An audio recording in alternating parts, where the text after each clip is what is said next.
सिबत मुस्तफ़ा शबीह मुस्तफ़ा हज़रत इमाम हसन मुजतबा रदी अल्लाह ताला अन्हु, हज़रत इमाम हुसैन के बड़े भाई सैयदा कायनात के लख्ते जिगर हज़रत मौलल मुस्लिमीन शेर खुदा के नूर नज़र, उनका यौम शहादत भी इन्हीं दिनों में है। ये वो अजीम हस्ती हैं जिनको देखें तो सरकार की याद आ जाती थी। ये किरदार और सीरत में भी सरकार के मुशाबे थे, सूरत में भी सरकार के मुशाबे। हज़रत इमाम हसन मुजतबा रदी हिजरत के तीसरे साल रमज़ान की 15वीं शब को हज़रत इमाम हसन की विलादत हुई।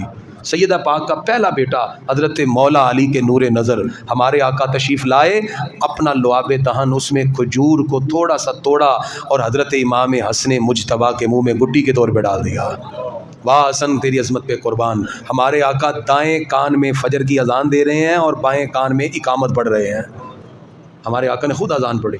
हज़रत इमाम हसन पूछा अली नाम क्या रखना है? कहा जी हमज़ा या हर्ब। फरमाया नहीं, रब ने इनका नाम हसन रखा है। हसन कहते ही उसे हैं जिसकी ज़ात में हुस्न पोशीदा हो। इनको हुजूर सल्लल्लाहु अलैहि वसल्लम की सारी आयात के 8 साल नसीब हुए। कितने जी? 8 साल। और सरकार की मोहब्बतों के पहले महवर व मरकज़ ये बने और फिर अगले साल हज़रत इमाम हुसैन की विलादत हुई तो सरकार उनसे भी मोहब्बत का इज़हार करते हैं। ये कभी सरकार के कंधे पे चढ़ जाते हैं, कभी हमारे आका की रीश मुबारक से खेलते हैं, कभी सीने से चिमट जाते हैं। हमारे आका चूमते भी थे और सूंघते भी थे। फरमाते हैं ये मेरे जन्नती फूल हैं, मेरे फूल हैं। इतना प्यार। हमारे आका सजदे में है तो ये ऊपर चढ़ जाते हैं। इतनी मोहब्बत हुजूर अकरम सल्लल्लाहु ताला अलैहि वसल्लम ने इतना प्यार किया, इतनी मोहब्बत तारीख़ भरी पड़ी हुई है इन पाक हस्तियों की मोहब्बतों से। और सरकार ने यहाँ तक फरमाया या अल्लाह जो इन शहजादों से प्यार करे तू भी उनसे प्यार फरमा। इसलिए हम इनसे मोहब्बत करते हैं, इनका जिक्र खैर होता है। एक दिन जब आका अलैहिस्सलाम बीमार हुए ना मर्ज़ विसाल में, सैयदा पाक दोनों शहजादों को लेके आई। अर्ज़ किया या रसूलल्लाह सल्लल्लाहु अलैहि वसल्लम हाज़ानी इब्नाक, ये दोनों आपके शहजादे हैं, इन दोनों को कोई विरासत ही अता फरमा दिए, इनको विरासत दे दें। तो नबी की विरासत पैसा नहीं होता, दौलत प्लाट मकान नहीं होते। नबी की विरासत इल्म होता है। हमारे आका फरमाते अम्मल हसन हो फलाहु सोददी, कि मैंने अपनी सरदारी का वारिस हसन को बना दिया। हसन मेरी हैबत का और मेरी सरदारी का वारिस हुआ। अब सरदारी जो मिली वो हज़रत इमाम हसन मुजतबा को मिली और इसका हक़ अदा किया। सही बुखारी आका अलैहिस्सलाम एक दिन अपने मिंबर पर इमाम हसन मुजतबा को साथ बिठाते हैं, बिल्कुल साथ, और एक नज़र से आबा पे डाली और एक नज़र अपने शहजादे पर इमाम हसन पे डाली और फरमाया इन नबनी हाजा सैयदुन, मेरा ये बेटा सैयद है, मेरा ये बेटा सैयद। अच्छा, हम उर्दू में जो सैयद कहते हैं ना, हम कहते हैं जो सरकार की नस्ल पाक से हो वो सैयद है या सरदार है। अरबी में ऐसा नहीं है। जो कौम में इल्म में हिल्म में मकाम में मर्तबे में बुलंद हो उसको सैयद कहते हैं। जो हिल्म और बर्दाश्त में ज़्यादा हो उसको भी सैयद कहते हैं। जो जूदो सखा वाला उसको भी सैयद कहते हैं।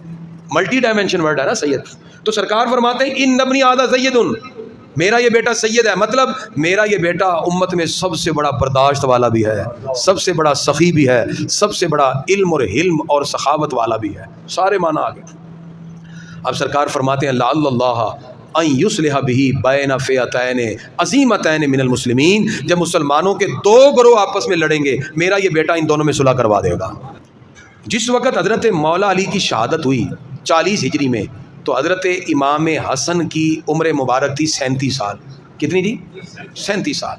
हज़रत मौलल मुस्लिमीन शेर खुदा की शहादत के बाद आप उम्मत के खलीफा बने, खलीफतुल मुस्लिमीन बने, और खिलाफत राशिदा के जो 6 माह हैं वो आपने पूरे किए। लेकिन उस वक़्त उम्मत में एक इख्तिलाफ पैदा हो चुका था। वो इख्तिलाफ ये था कि हज़रत उस्मान गनी के कातिलों को फांसी दी जाए, कातलीन उस्मान से किसास लिया जाए। इस पर उस वक़्त के मामलात की वजह से थोड़ी सी ताख़ीर की गई। इधर से मुल्क शाम में ये इख्तिलाफ खड़ा हो गया। जब ये इख्तिलाफ बड़ा करीब था कि उम्मत में इंतशार फैलता, तो हज़रत इमाम हसन मुजतबा का तारीख़ी जुमला आप फरमाते हैं सरकार की उम्मत के किसी फ़र्द का एक कतरा खून बह जाए मुझे ये पसंद नहीं, इसके इवज़ मुझे सारी बादशाही भी देनी पड़े मैं कुर्बान करता हूँ। क्यों? ये दुनिया की बादशाही को पसंद ही नहीं करते। रब ने इनको जन्नती बादशाह बनाया हुआ है। हज़रत इमाम हसन मुजतबा रदी अल्लाह ताला का तदब्बुर, तहम्मुल, हिल्म, बर्दाश्त ये उम्मत के लिए आज भी बेहतरीन मिशल राह है।